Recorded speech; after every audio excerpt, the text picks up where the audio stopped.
Muy buenas noches. Iniciamos con una buena y una mala. La buena es que ya llevamos 17 años, mañana cumplimos 17 años en este programa. No sé si darme gusto o tristeza por todo lo que significa. Sergio, gusto. Gusto. Sin faltar pero son una casi- sola semana, sin faltar una sola semana. Sí, sin fallar ni una sola semana.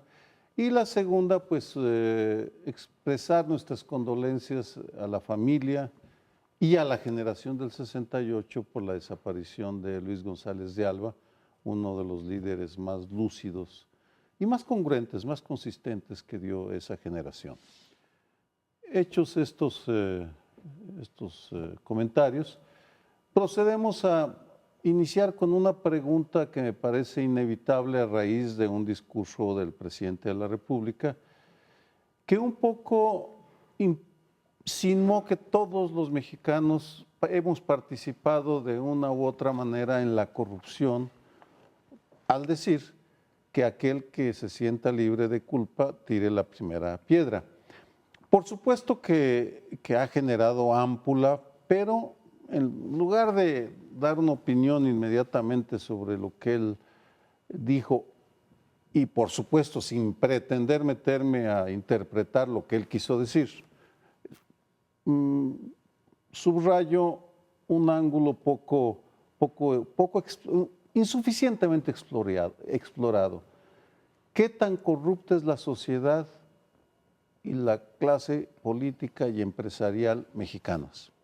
Es decir, curiosamente, tenemos un buen número de investigaciones sobre la percepción acerca de la corrupción en el sector público, en la vida política y empresarial, pero todavía no nos hemos metido lo suficiente para enfrentar esta difícil pregunta.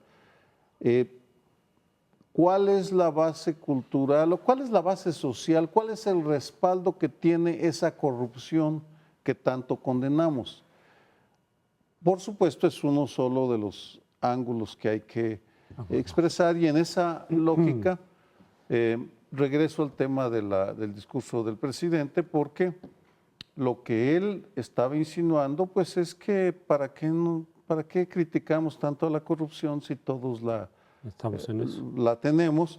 Y bueno, aquí pues sí permito hacer un deslinde, porque yo no invito a mis primas ni a mis hermanas a subirse al avión presidencial. Bueno, no tengo avión Porque no presidencial. tienes. Si no, pero quién sabe, si no, quién sabe. sí, no creo que son detalles que hay que cuidar. Vamos a vender además. El aprovecharte de los bienes públicos para beneficiar a los tuyos. Familiares. Pero en fin, creo que es una forma de iniciar la semana con esa discusión.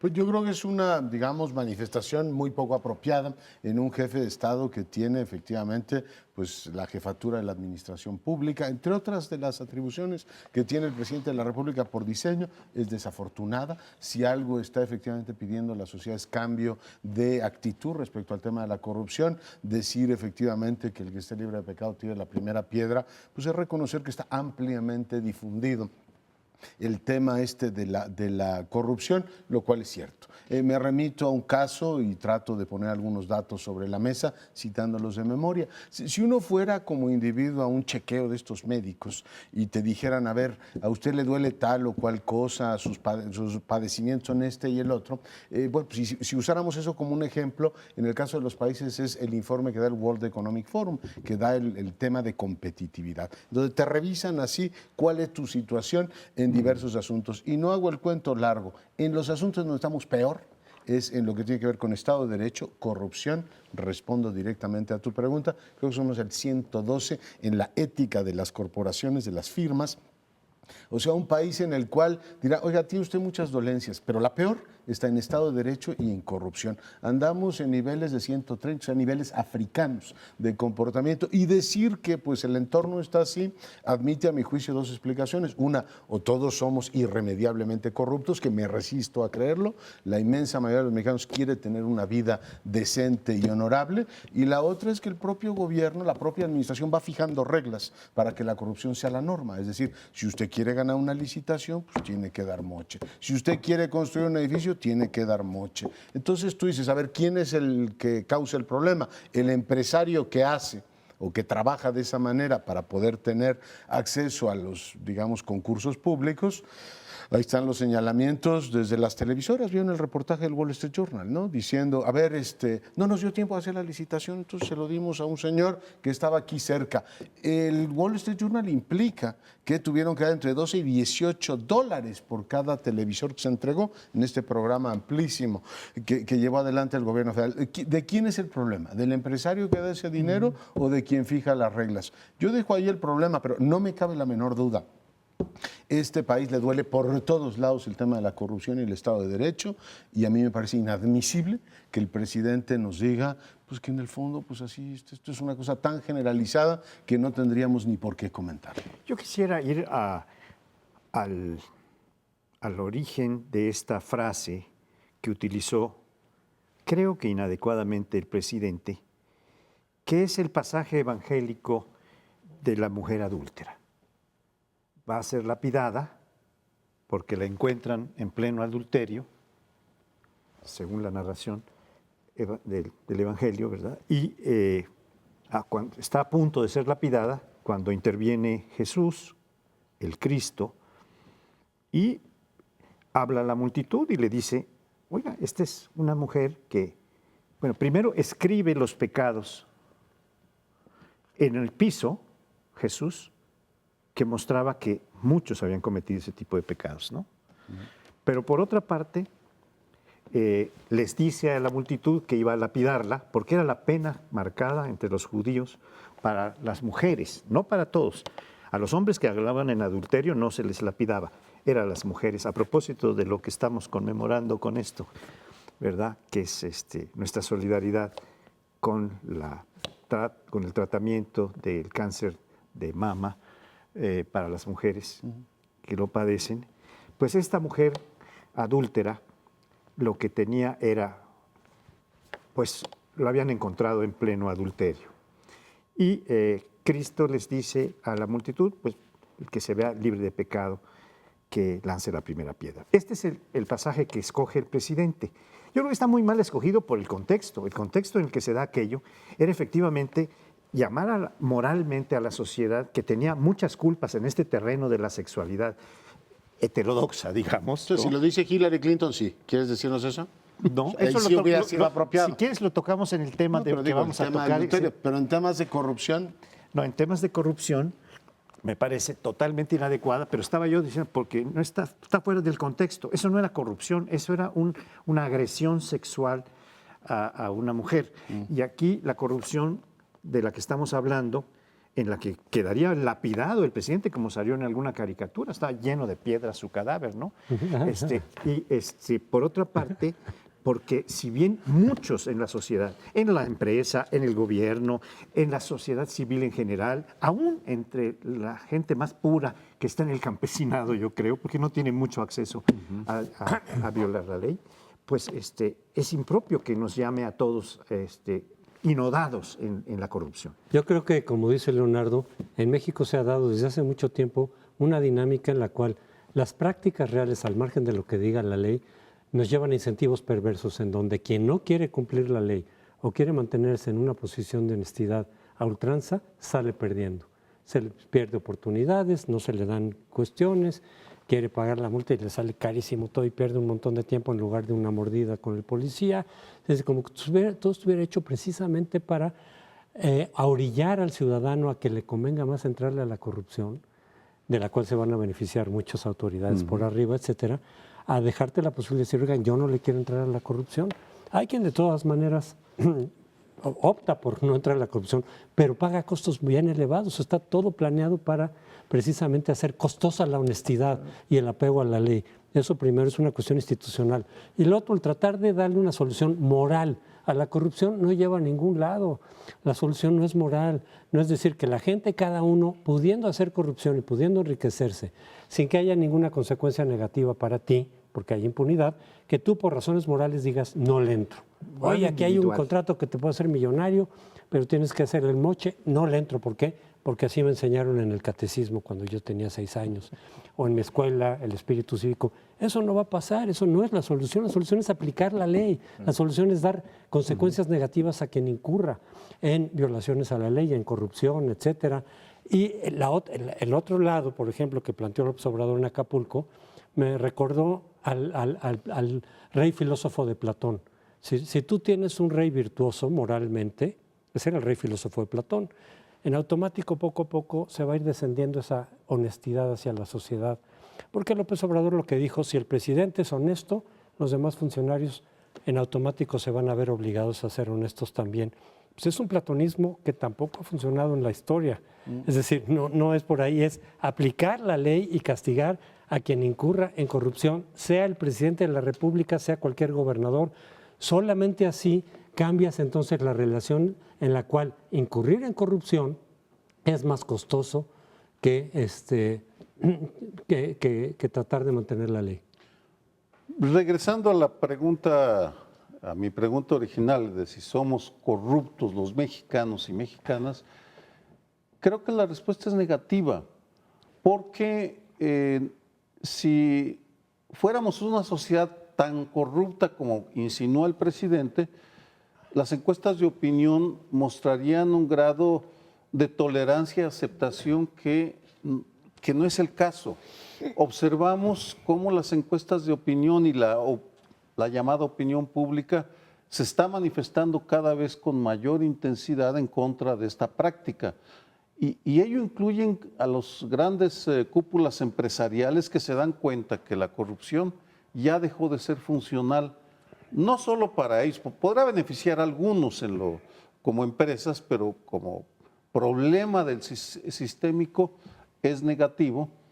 Y de la misma manera, en la sociedad como las instituciones sociales me parece que estamos deliberadamente exigiendo que se aplique la ley.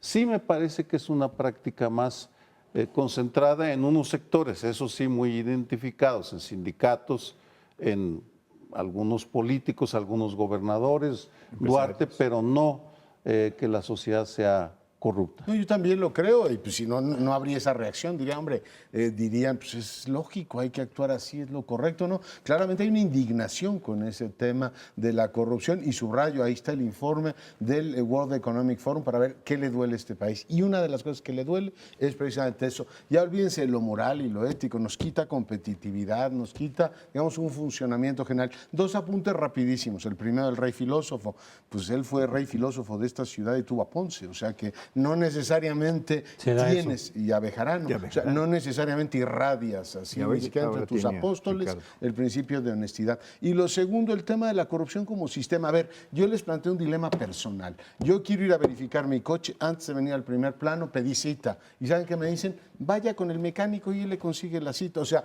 ya prostituyeron el tema de la verificación en la capital de la República. Les pregunto a mis colegas como regalo de 17 años del primer plano, ¿soy un corrupto yo? Si voy y contrato al mecánico para que a su vez él me pase la verificación y cumplir con los tiempos, o vivo absolutamente dominado por eso. Se los pregunto, ¿me absuelven personalmente o no? A mí me indigna, perdón. Yo no me siento en este caso reflejo de esa lógica que dice Peña Nieto. Todos somos corruptos, no. Contestar el sistema me está obligando a actuar de esa manera. Yo quisiera contestar brevemente esa pregunta que haces.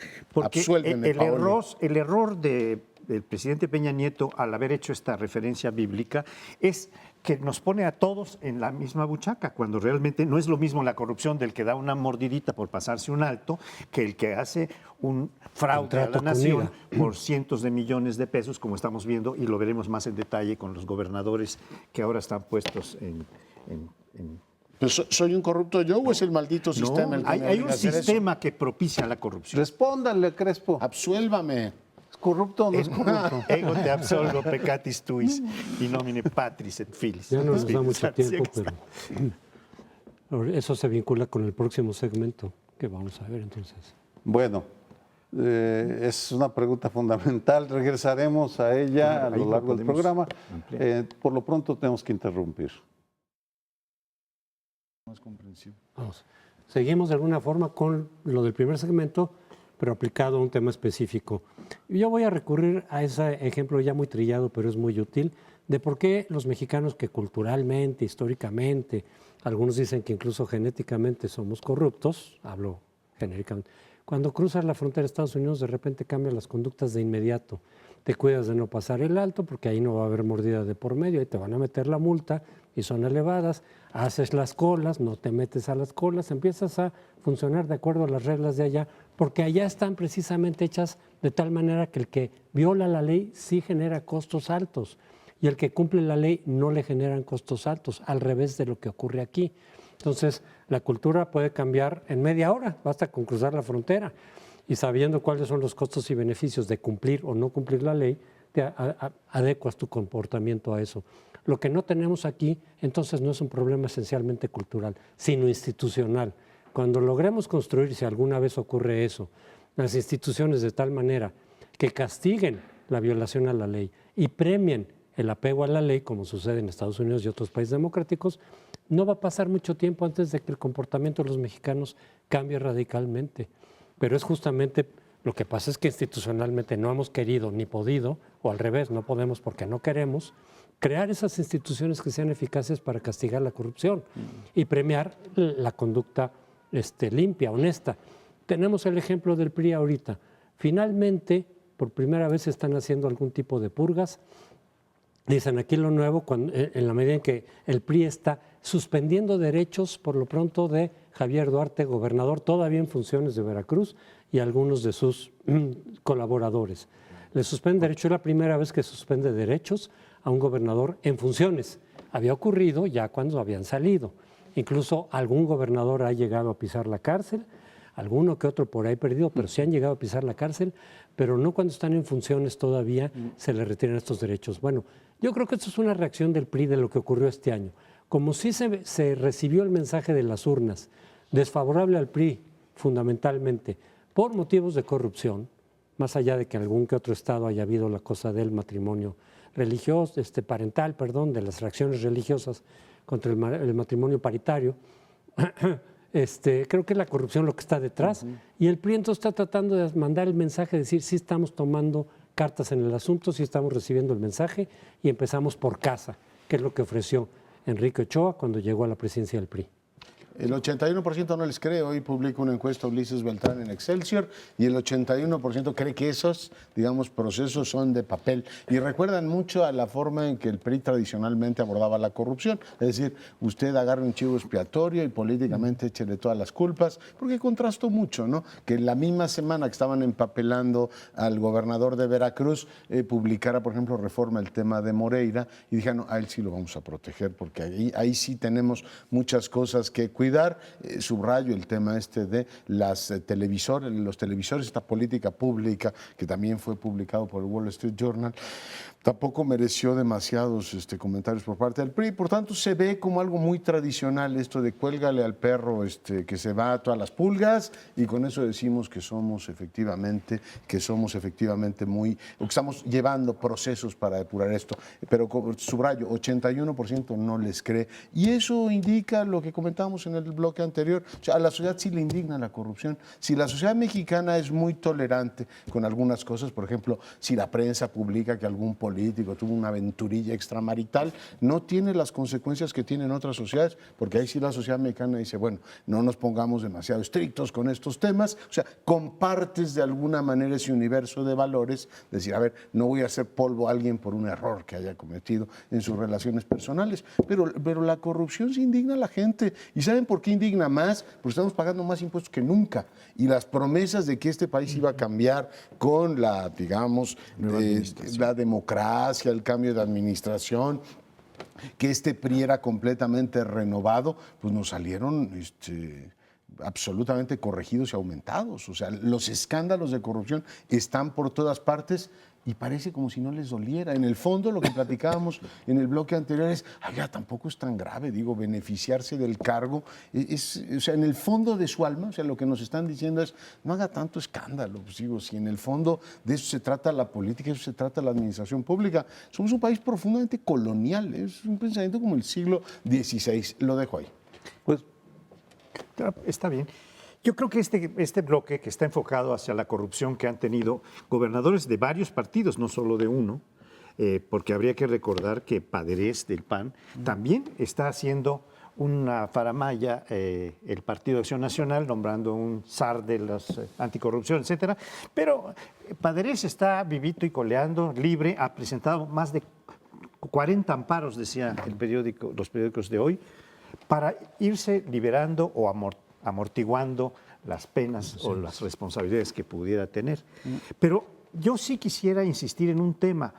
Hay una moral que es una moral individual, la de las relaciones sexuales. Y hay una moral que es una moral pública, aplicable a quienes tienen los recursos públicos y se pueden hacer de ellos para llevárselos a su bolsillo, a su cuenta bancaria, al patio de su casa.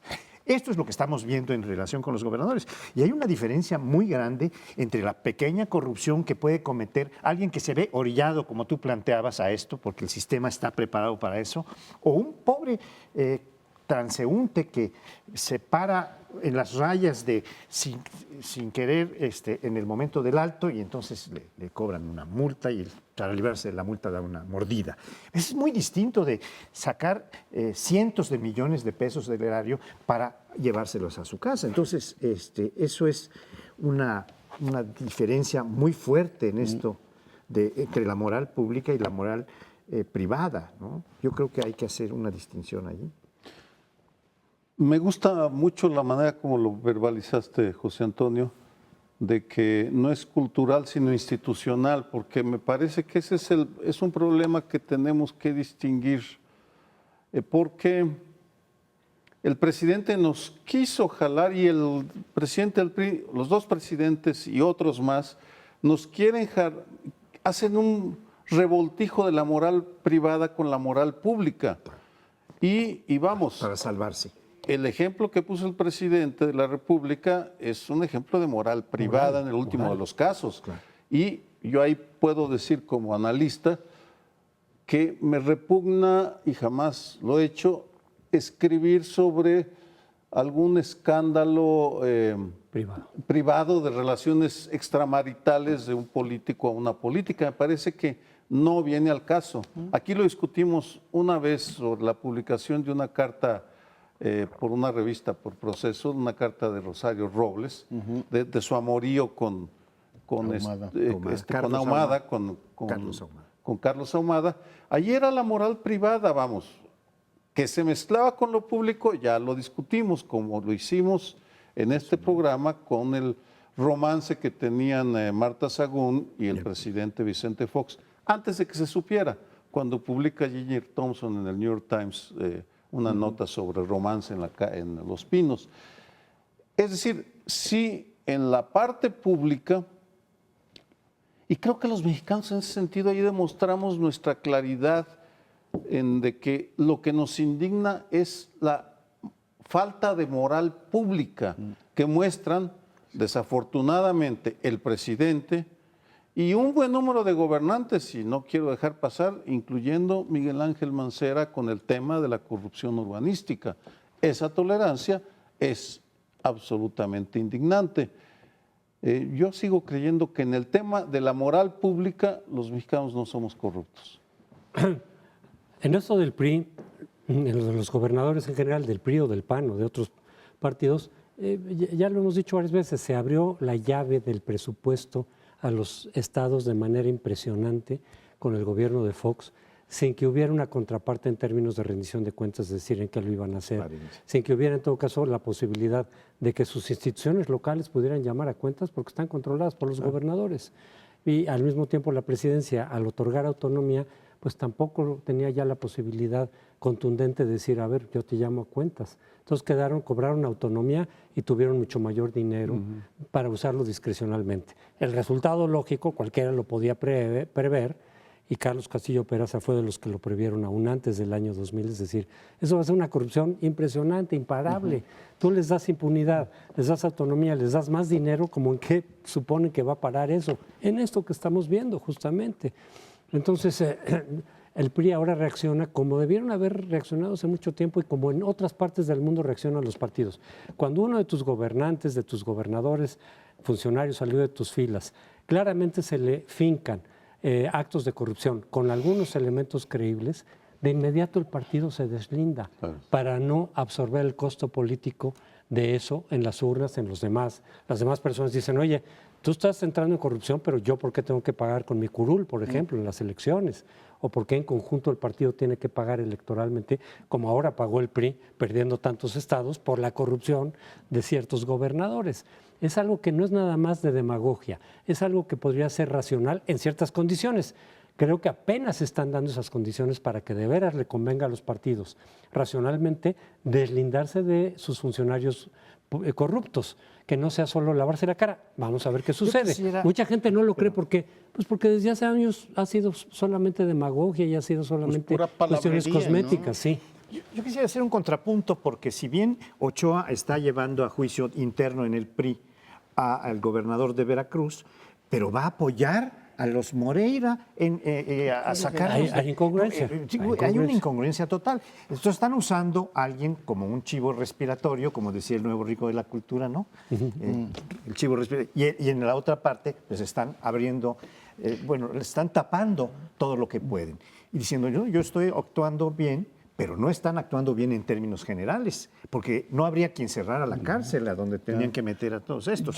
Nada más una última cosa. La moral pública implica que se está haciendo una violación muy grande cuando se usa el poder y los recursos públicos para enriquecerse, para apoyar a los suyos, a sus familiares, etcétera. La moral privada implica otro tipo de responsabilidad. Yo agregaría que cuando un fenómeno está tan diseminado como la corrupción, efectivamente uno tendría la tentación de decir, es que todos la comparten. Pero les pongo un ejemplo sobre la mesa que nos acaba de dar la ENVIPE de esta semana. El 94% de los mexicanos no denuncia delitos. ¿Por qué? Porque estamos convencidos de que no hay que denunciar, porque somos unos socarrones y nos callamos las cosas. Pues exactamente por lo mismo. Cuando el 70% se siente inseguro, ¿qué pasa? Que somos masoquistas y nos encanta entonces sufrir. No, o sea, tú tienes un sistema que no corrige los delitos.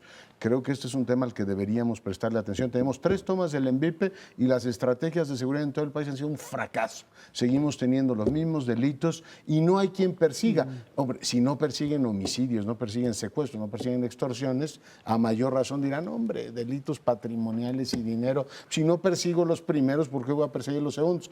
Y eso no es que nos guste vivir en el batidillo en el que estamos viviendo, es que no hay instituciones que defiendan al país. Tenemos instituciones, perdón que regrese al World Economic Forum, comparadas con las africanas. Ese es el nivel de este país. Bueno, pero se nos ha terminado el tiempo y regresamos para el siguiente segmento.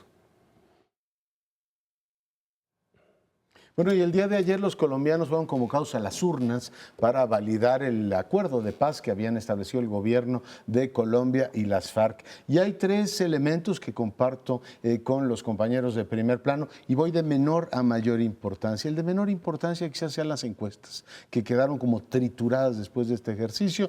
Hemos visto un montón de errores de 1, 2 o hasta 4 puntos. Aquí tienen un error tan grueso como de 25 puntos. Todas las encuestas en Colombia anunciaban que el sí iba a ganar por 2/3 y resulta que ganó el no, en lo cual, bueno, nos lleva a una reflexión sobre el particular. La segunda es si estas formas de democracia directa efectivamente te sirven para resolver grandes problemas o todo mundo acaba efectivamente pues cobrándose una factura que porque el presidente te cae mal, que porque la economía colombiana no va apropiadamente, entonces dices, pues ahora voy y voto en contra del tema de la paz. Es decir, el referéndum no consigue aislar el tema en sus propios méritos y se da en un ecosistema ahí complicado en el cual viejas facturas del anterior presidente cobrándosela a Santos. Por tanto, dices, a ver, hay posibilidad de estar usando un instrumento que restringe a un tema la opinión del soberano, pero resulta que el soberano tiene 18,000 preocupaciones. Y el tercero y más importante,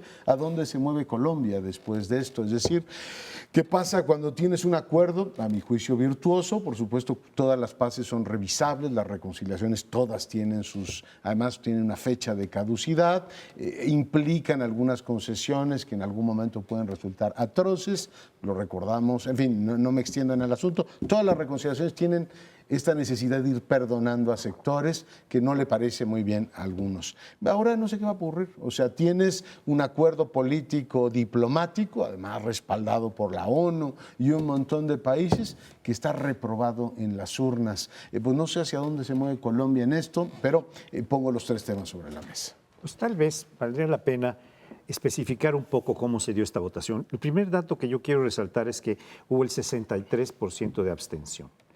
O sea, se quedó en muy pocas manos el voto que resultó mayoritariamente apenas por un punto, casi un punto de diferencia entre el no y el sí. Ganó el no, pero por una pequeña porción. Menos del 1%. Menos del 1%, sí. Pero ¿dónde se dio la mayor votación por el no? En las ciudades en donde no ha habido un grave problema o muy grave problema de violencia. En cambio, en el campo, donde se dio la confrontación bélica entre los guerrilleros, el sí predominó. Y es muy explicable que la gente que ha padecido durante todas estas décadas, porque han sido décadas, la violencia, pues votará por el sí a la paz. Y aquellos, qué egoísmo tenemos los seres humanos, ¿no? De las ciudades que están protegidos, cuya economía está avanzando, porque en Colombia hay una ganancia importante en los términos económicos, sobre todo de las ciudades, de las industrias, de los servicios. Ahí la paz les ha beneficiado. Y entonces por eso votaron por el no. Y ahí Uribe, el expresidente Uribe, hoy senador, que tiene una pugna con el actual Santos, que fue su seguidor durante un tiempo, y estuvo impulsando, fue su ministro, sí, estuvo impulsando el no, diciendo que era una barbaridad negociar con delincuentes que habían matado tanta gente, etcétera, y dejando a un lado el problema principal. Yo me iría por otro lado menos catastrofista, porque la construcción de la guerra o de la violencia y la construcción de la paz son fenómenos de larga duración y aun cuando hubo una votación negativa, el hecho es que ya hay una voluntad de una de las organizaciones guerrilleras o de la mayor parte de una organización guerrillera, no de todas las FARC, de entrar en un proceso de pacificación por muchísimas razones, entre otras el ahorcamiento financiero que han hecho de la FARC desde hace algunos años, desde que aplican controles financieros.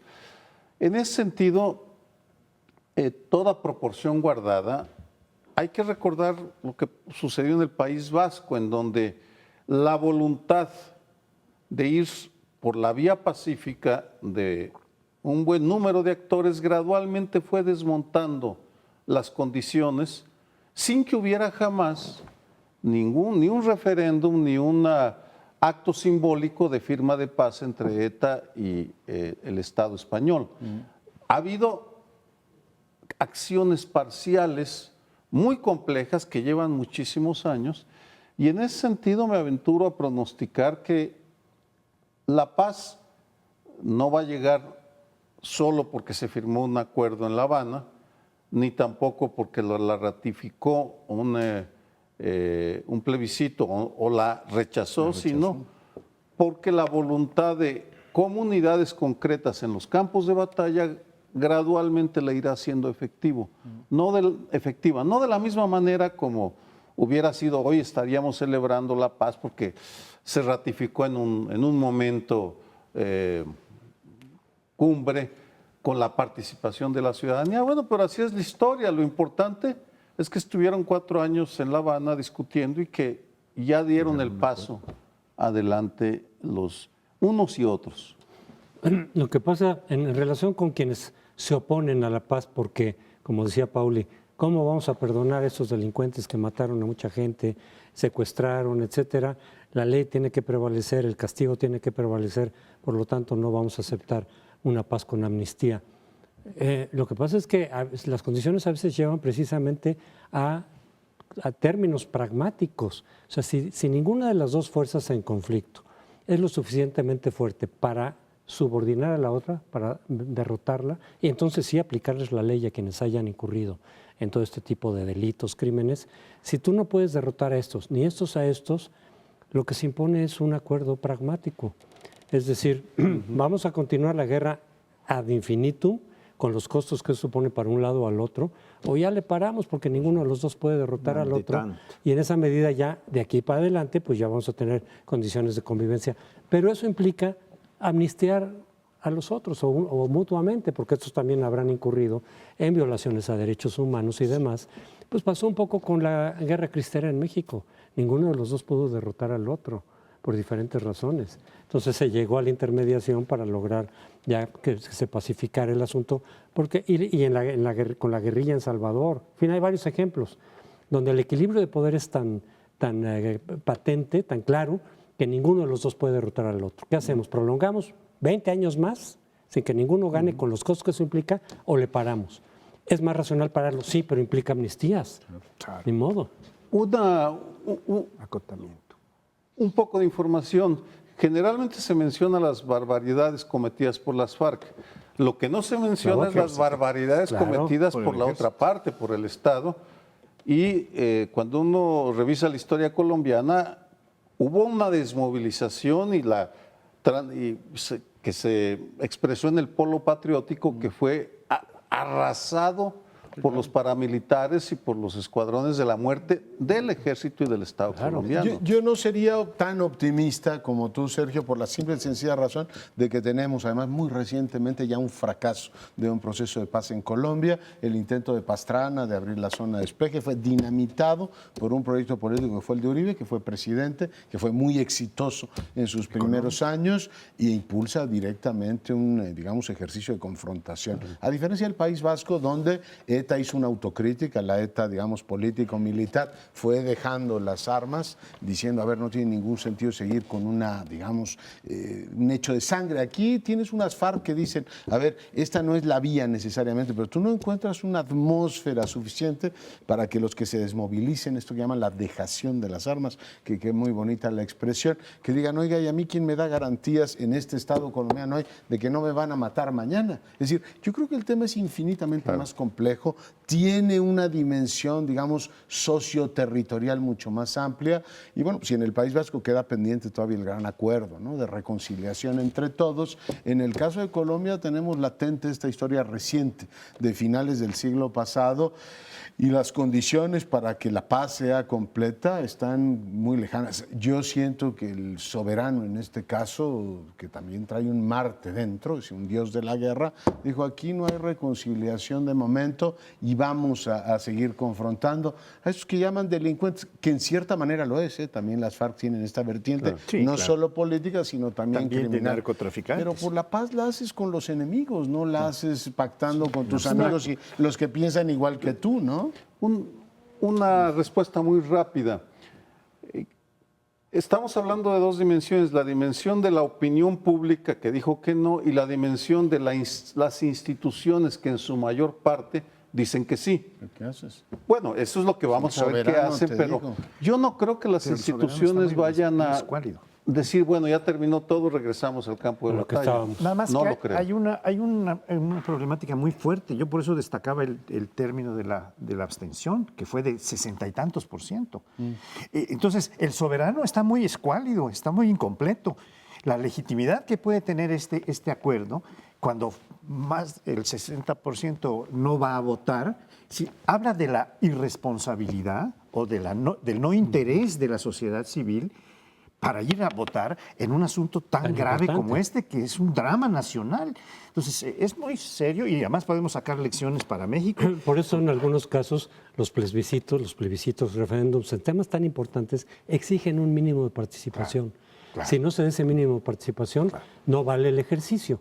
Y procede lo que viene de todas maneras. Que sería el caso. Marcadísimo. Pero pues no nos metamos por esa vía, Pauli, porque entonces las instituciones de la República Colombiana están igual de endebles, porque el índice de participación de los colombianos es más o menos ese. O sea, después de los colombianos somos nosotros los más flojos para ir a votar, o sea que tendrías una debilidad estructural de la institucionalidad colombiana. Sí, yo veo con enorme preocupación y debo decir con amargura lo que decidió ayer el soberano colombiano.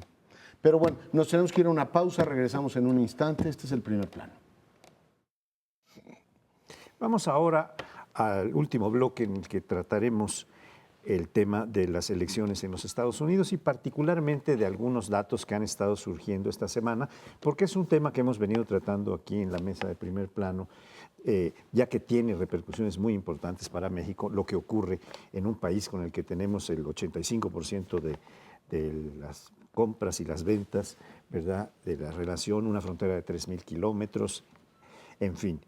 Estados Unidos está teniendo esta confrontación que ahora se ha ido, por cierto, a asuntos de la moral privada para ligarlo con de la moral individual, porque se vio como un perdonavidas el señor Trump, diciendo que en este debate no iba a tratar los asuntos sexuales de las trapacerías que hizo don Bill Clinton con su mujer o de los problemas maritales y de las relaciones sexuales, sino que tal vez lo trataría en un siguiente tema. Al perder el debate dijo, en el segundo sí ya lo voy a tratar. Por su lado, el señor Trump ha sido investigado porque se declaró en un cierto momento con una pérdida de X millones, lo cual le facilitó no pagar impuestos federales por 18 años. Es decir, una gente que está pues imputando responsabilidades de diversos tipos que nos quitan los empleos, de que vamos él no pone lo que tiene que poner y está haciendo trampas para quedarse con lo que debía pagar como impuestos para reforzar el Estado norteamericano, pues la capacidad de operación y de cumplir con sus responsabilidades. Este que es candidato presidencial ha dejado de pagar impuestos por 18 años. Está protegido para hacerlo, haciendo uso de una cuestión legal, pero que claramente es inmoral, públicamente hablando, ¿no? Bueno, hay muchísimo que decir sobre esas elecciones que son un espectáculo y al mismo tiempo tienen una sustancia profundísima. Me voy al tema de la sustancia, porque algo que impresiona es la seriedad con la cual los grandes medios de comunicación estadounidenses están haciendo una cirugía mayor en la vida de los dos candidatos. Los están revisando a profundidad a ambos. Con lupa. Con lupa. Y no solo el New York Times, al que por muchas razones leemos aquí bastante, el Washington Post tiene un trabajo de periodismo de investigación, Associated Press, Newsweek, las televisoras. Es decir, hay un esfuerzo encomiable y envidiable de un escrutinio muy serio de todo lo que tiene que ver con los candidatos, porque los medios de comunicación en Estados Unidos, que es algo que deberíamos imitar, toman abiertamente partido por uno u otro candidato, respaldan.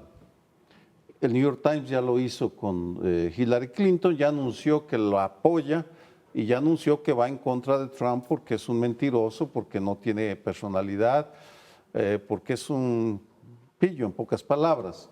En ese sentido, las instituciones de la sociedad estadounidense están demostrando que sí le pueden dar contenido, además de que, bueno, el espectáculo, ese sí, el debate anterior y los que se vienen, va uno ahí a ver un drama, una pelea de gladiadores y gladiador y gladiadora, que se preparan en serio, o no se preparan, pero van a darlo todo. Yo veo con preocupación después del Brexit y después de lo de Colombia que las encuestas nos están diciendo que va a ganar Hillary Clinton, que tiene el mapa electoral controlado. Resulta que tengas por ahí alguna sorpresa, porque sigue anidando en la sociedad norteamericana una profunda, digamos, sensación de inconformidad con el efectivamente sistema actual. Y lo paradójico, curioso y profundamente patético es que Trump es el que encarna ese discurso. O sea, si uno ve el discurso de Trump, lo primero que dice es: los medios convencionales me hacen polvo y estoy harto del New York Times y de todos estos periódicos que forman parte de la casta, del establishment. Claramente habla de las grandes empresas que están arrollando a los norteamericanos, de Wall Street que los empobrece. Y uno dice, ese es el del libre comercio que va quitando los trabajos. Sí, el discurso de Trump es un discurso contra gente que está profundamente dolida con el statu quo norteamericano. Es que ha tomado una versión que por supuesto aquí nos repugna, porque nos resulta xenófoba, porque nos resulta, en fin, en todos los sentidos, digamos, reprobable. Yo creo que este giro sorprendente que han tomado las cosas al darse a conocer sus declaraciones de impuestos sí nos lleva efectivamente a una dimensión que en este caso no había tenido. Él ya amenazó con que va a demandar al periódico, pues está muy indignado con lo que ocurrió, pero sí te pone la dimensión de un personaje que por un lado está hablando de cómo va a arreglar todos los problemas y que él está en contra del sistema cuando es un beneficiario del sistema. En este país, simplemente apunto esto para terminar, en este nuestro, hay créditos fiscales por 800,000 millones de pesos.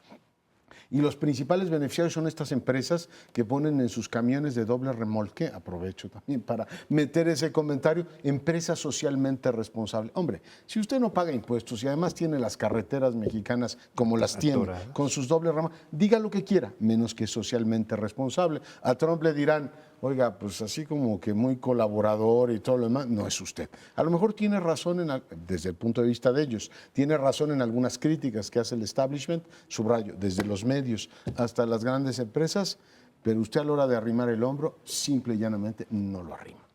Es que justamente en ciertas condiciones son los candidatos antisistema los que pueden ganar.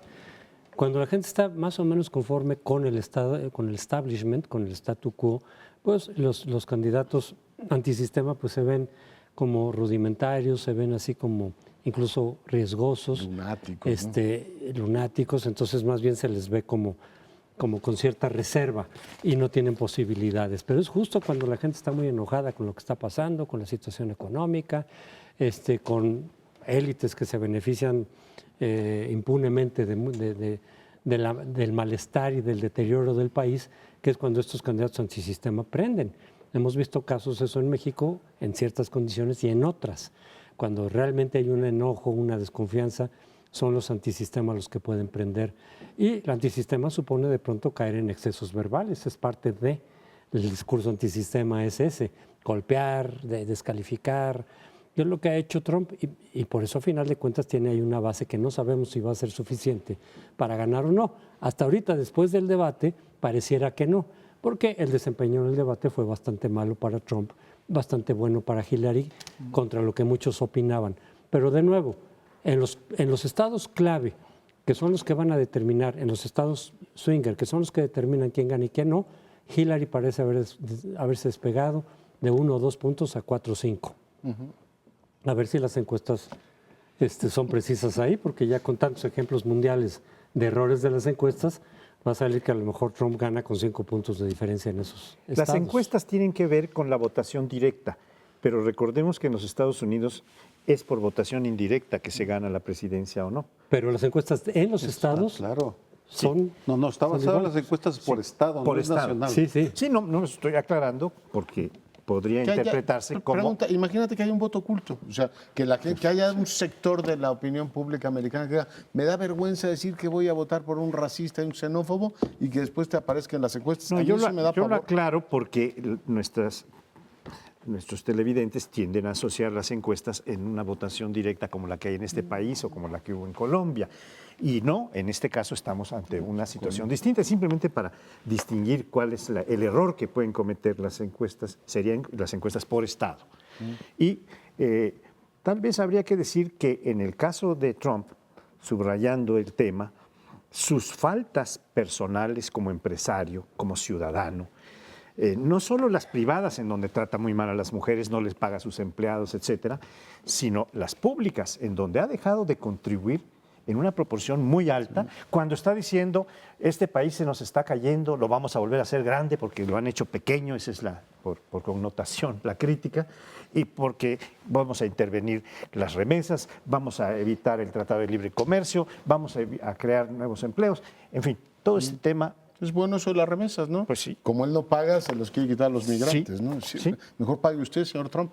Interesante que el New York Times haya publicado una editorial en español llamando a los latinos a votar este fin de semana. Primera vez que ocurre en español, en los dos idiomas, que el USA Today y el Houston Chronicle, todos esos medios tradicionalmente filo-republicanos o abstemios, digamos, en el ámbito político, han dicho, este señor es un peligro para Estados Unidos.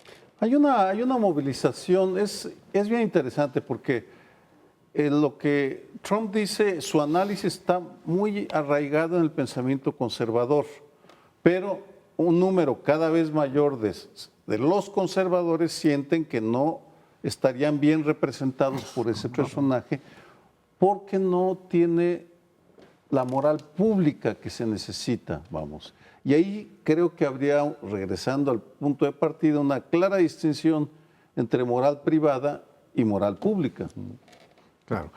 Pero bueno, este tema de la moral lo hemos tratado en los 4 bloques, directa o indirectamente, y vamos a tenernos que despedir para que nos vea la próxima semana, después de haber cumplido 17 años, semana con semana, en este programa de Primer Plano.